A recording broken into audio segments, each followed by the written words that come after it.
जय हिंद स्टूडेंट। तो आज की इस वीडियो में हम लेकर आए हैं कारक यानी हिंदी व्याकरण, जो हमारा डे 2 होगा यानी क्लास 2 होगा, क्योंकि इससे पिछले क्लास हम एक क्लास 1 कर चुके हैं कारक का। तो कारक में फर्स्ट क्लास में बताए थे कि कारक किसे कहते हैं और उसके भेद का वर्णन किए थे, और यह हमारा नेक्स्ट क्लास है। तो चलिए हम वीडियो को स्टार्ट करते हैं। तो पहले हम स्टार्टिंग से हम बता देते हैं, थोड़ा रिवीजन करा देते हैं कि कारक किसे कहते हैं। तो कारक किसी संज्ञा और सर्वनाम की क्रिया होने का बोध होता है, उसी को हम कारक कहते हैं। क्योंकि मैं स्पीड से पढ़ाऊंगा, क्योंकि यदि आप ये वीडियो नहीं देखे हैं तो इससे पिछले वाले वीडियो जरूर देख लीजिएगा ताकि आपको समझ में आए। दूसरा है कारक के भेद। कारक के 8 भेद होते हैं: कर्ता कारक, कर्म कारक, करण कारक, संप्रदान कारक, अपादान कारक, संबंध कारक, अधिकरण और संबोधन। नेक्स्ट क्वेश्चन हमारा है का अतिचिह्न थे, यानी कर्ता कारक के ने और काम करने वाला, कर्म कारक के को और जिस पर काम का प्रभाव हो, करण कारक के द्वारा और जिसके द्वारा काम कर रहे, संप्रदान कारक में को के लिए जिसके लिए क्रिया की जाए, अपादान कारक में से, संबंध में काके के कि नाने रेरी, अधिकरण में पर, संबोधन में हे अरे अजी, यानी किसी को पुकारना और बुलाना का बोध हो। यानी इसमें कहता है कि आपको कारक के भेद के साथ साथ चिन्ह भी याद कर लेना है। यानी कारक के चिन्ह याद कर लेते तो आपसे कोई भी ऐसा एग्जाम्पल ना होगा जो आपसे बनेगा। नेक्स्ट क्वेश्चन हमारा, यानी यहाँ से आज हम पढ़ेंगे, ठीक है।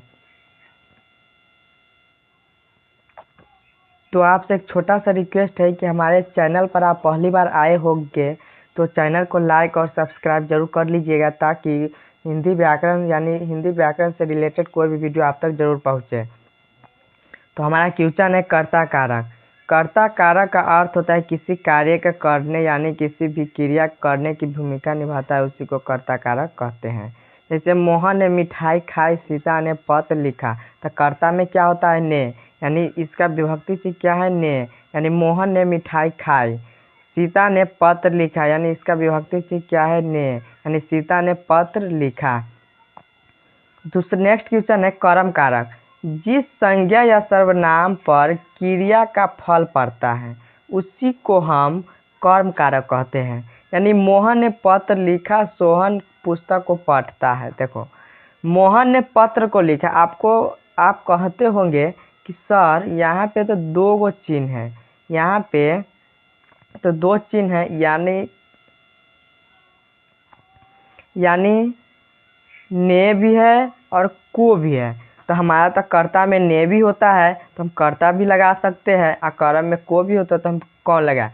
तो आपको डरने की ज़रूरत नहीं है, क्योंकि आपको यह देखना है कि लास्ट वाला कौन सा चिन्ह विभक्त हो रहा है। लास्ट वाला चिन्ह कौन सा विभक्त हो रहा है, तो को, यानी लास्ट वाला देखना है, न कि शुरू वाला। लास्ट वाला देखना है तो इसमें को विभक्त हो रहा है, तो यह कौन कारक है, कर्म कारक।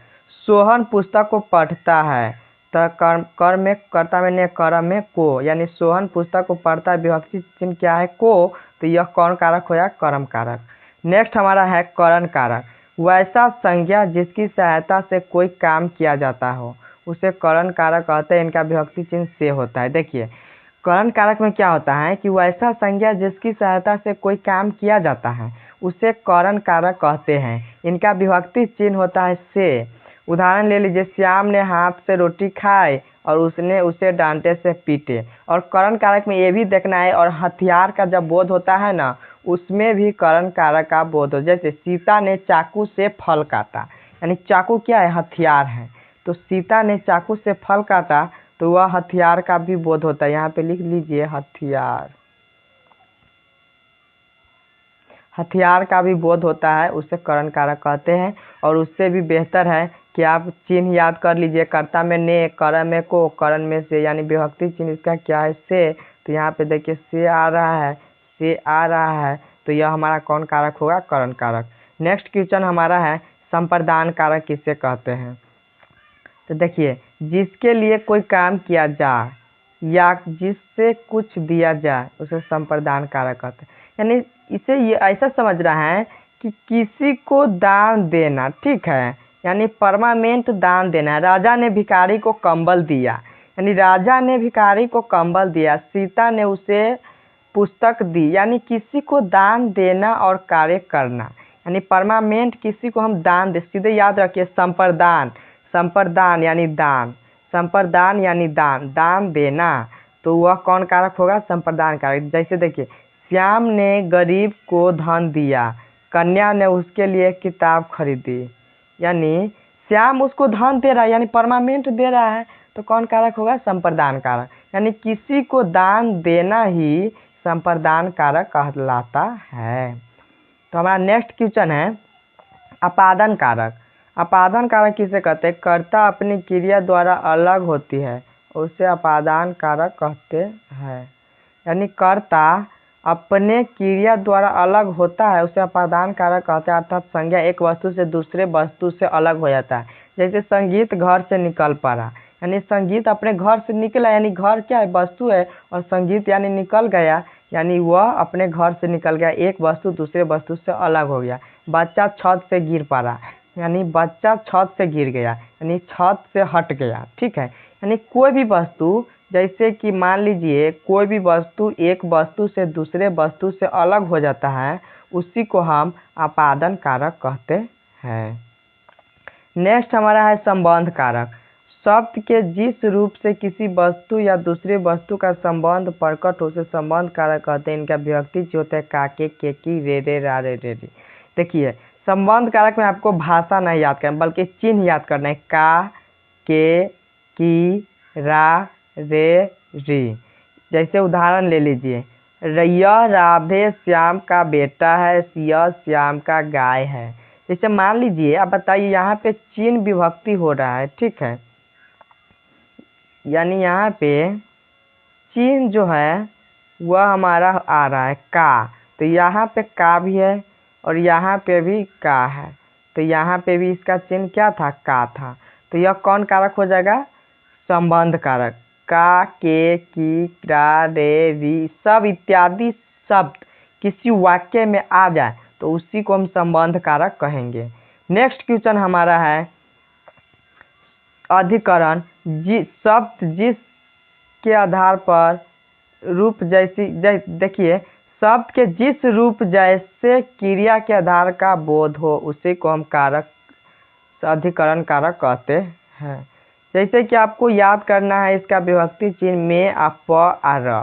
में पर, भावरा फूलों पर मंडरा रहा है, कमरे में टीवी है, यानी पर क्या है? विभक्ति चिन्ह है, और में भी क्या है? विभक्ति चिन्ह है। तो यह कौन कारक होगा? अधिकरण कारक। नेक्स्ट हमारा क्वेश्चन है, लास्ट क्वेश्चन है, संबोधन कारक किसे कहते हैं?